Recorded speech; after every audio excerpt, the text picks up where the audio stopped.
However, his opponent was more capable than he thought, and he was overcome, knocked unconscious, and placed into the magic box, and thus became his own final victim. Lillian, according to her own statements, then changed clothes and hid until the performance ended, before hiding in other parts of the opera house. As for Linny, he was in the underground structures within the opera house, and was thus ignorant of these happenings. From this reconstruction of events, we can conclude that Linny, the accused, is in fact innocent. While there is much in Linny and Lillian's conduct that should still be investigated separately, this case, at least, can be handed over to the Oratrice to make the final decision.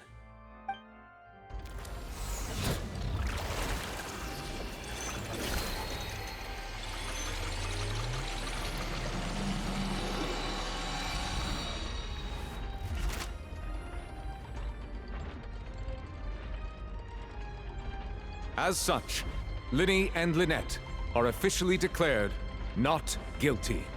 Victory for Ace Detective Paimon! Great work, partners. Thank you all. Thank you so much. Next, I think we deserve an explanation, Guard Vaughn. How did you find the water from the primordial sea in Linny's baggage? Right! Your discovery caused me to make a serious mistake, you know. Or was that not a discovery, but false evidence that you dared to bring before this court? I suspect that the accomplice mentioned in Cowell's notes was not Linny, but you, yes?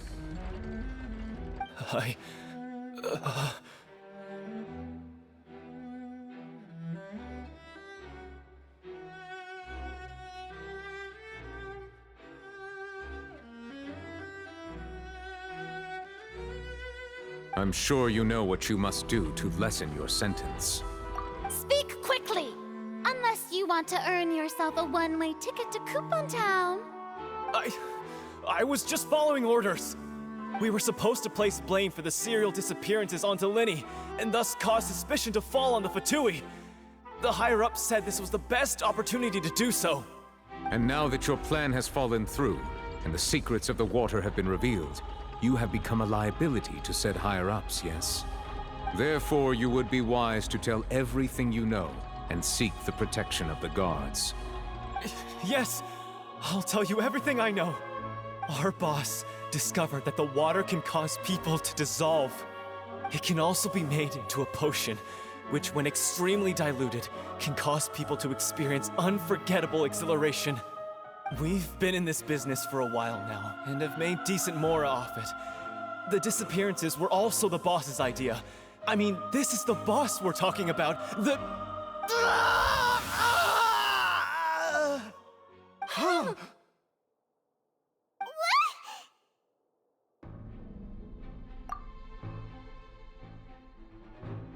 And now he can no longer talk. Such ruthlessness. I shouldn't have expected any less of them. An outrageous act. All present, please submit to inspection immediately.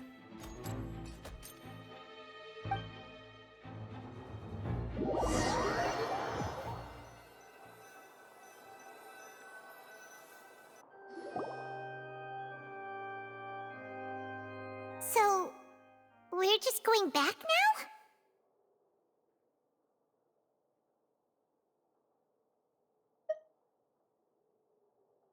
That's true, but... Traveler, Paimon! Please wait. Linny... I know you may not want to speak to me right now. Maybe you don't even want to look at me.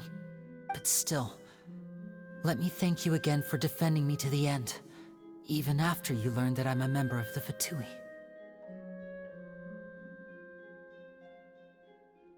I guess. But regardless, I'd like the opportunity to set things straight. I didn't approach you with any ulterior motives or ill intent. I've spoken to you as myself, just plain Linny this entire time. As for why I'm a Fatus, it's because the goals of the House of the Hearth align with those of an orphan like me. That's all. That was how Father, who you might know as the Knave, approached recruiting us back then too. The Knave? The one who controls the House of the...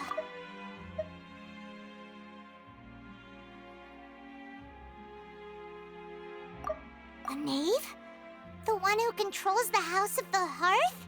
She's your father? That's right. And since we're here, I was wondering, would you mind hearing a story?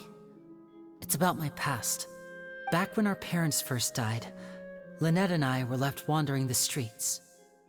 To survive, I took to surreptitiously observing an older street performer who did magic.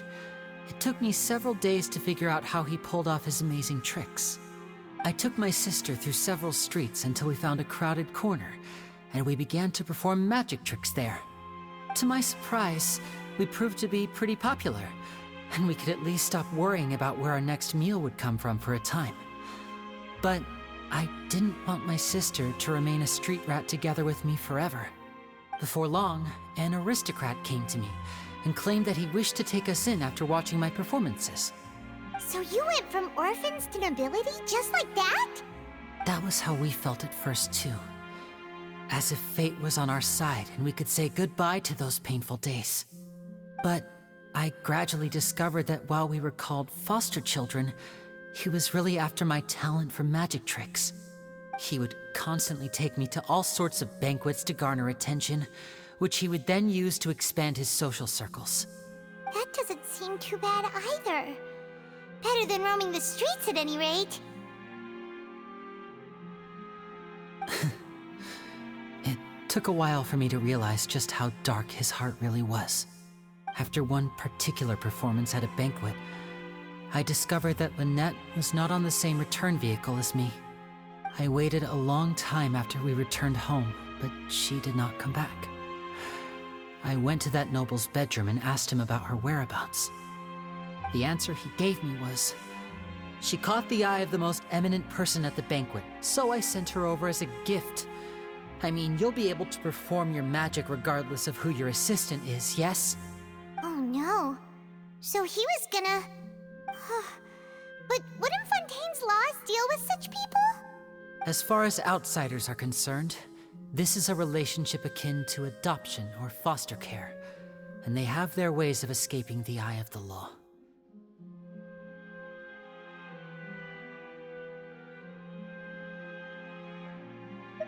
I managed to ferret out the location of the mansion of that so-called eminent person and hurried through the night. But by the time I leaped over the walls, avoided the guards, and made my way in, all I saw was the moonlit ground covered in blood, and the knave standing there in the darkness. So, she'd already taken care of that guy. That's right. She had rescued my sister before she could come to any harm, and had even discovered several girls hidden in a basement, all of them orphans.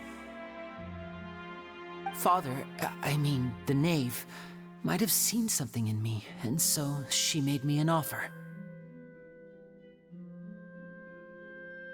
The House of the Hearth welcomes you, for your interests align with ours. Here, none will ever betray you. Indeed, betrayal shall never be permitted here. I was hesitant to trust her. I mean, I had just been betrayed by nobles. But she was also quick to destroy the noble who had taken us in at first, giving us back our freedom.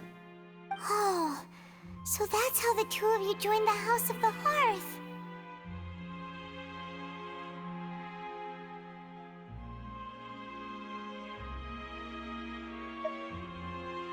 She has her own plans.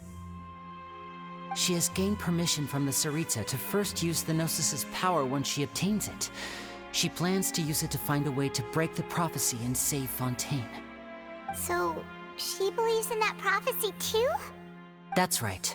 The whole House of the Hearth is currently working to combat that crisis. Today's case has also proven that people from Fontaine can indeed dissolve into some sort of water, thus further supporting the prophecy. Everyone at Hotel Bouffe d'été, including the knave, has their roots in Fontaine.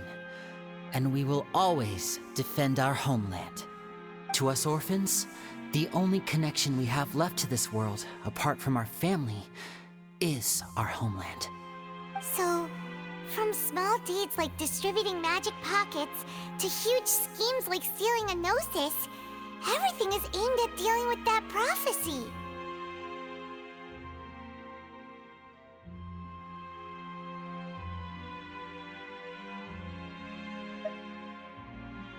It's all right. I understand. The only thing I can do is relate all this to you. I just hope you can understand that even as a member of the House, I have never stopped making my own decisions, and that I believe what I'm doing is right. If you should need anything at all in the future, feel free to find me. I will do my best to help you, as plain Linny.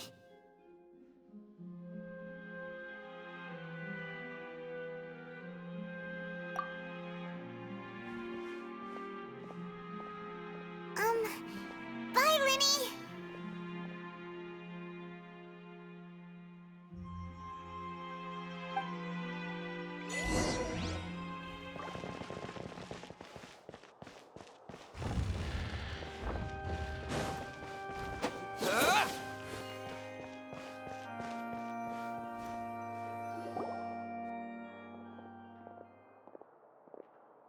Hey there. What was with the disappearing act you pulled right as the trial ended?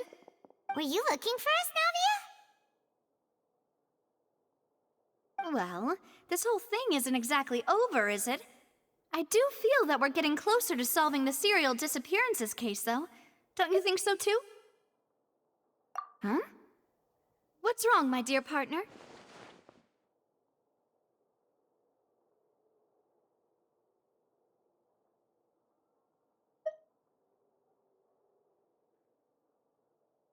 Besides, are you sure we're the ones who can crack a case that's been cold for decades now? And given that there's new evidence from the trial, there should be a trail of breadcrumbs for the Hydro Archon's people to follow now, right? Ah.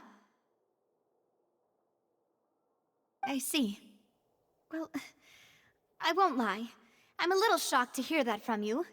But I suppose you are just travelers who have only arrived in Fontaine after all. Sorry. I might have been too presumptuous. Don't say that, Navia. Ah, and we were having so much fun investigating with you, too. It was like having new waters flowing into a stagnant mire, causing new hope to spring forth, and the reflection in the murk to become clearer. Well, sorry about that. I'm a bit prone to nostalgia. Don't mind me. Wait, shall we have a farewell meal? You know, to commemorate our time as partners? Huh? Do we really need to get that formal? Well, guess you really did treat us as partners, huh? Well, I'd just like to have a proper ending to every important memory. That way there are no regrets later. Anyway, it would just be a meal, so it shouldn't take up too much of your time.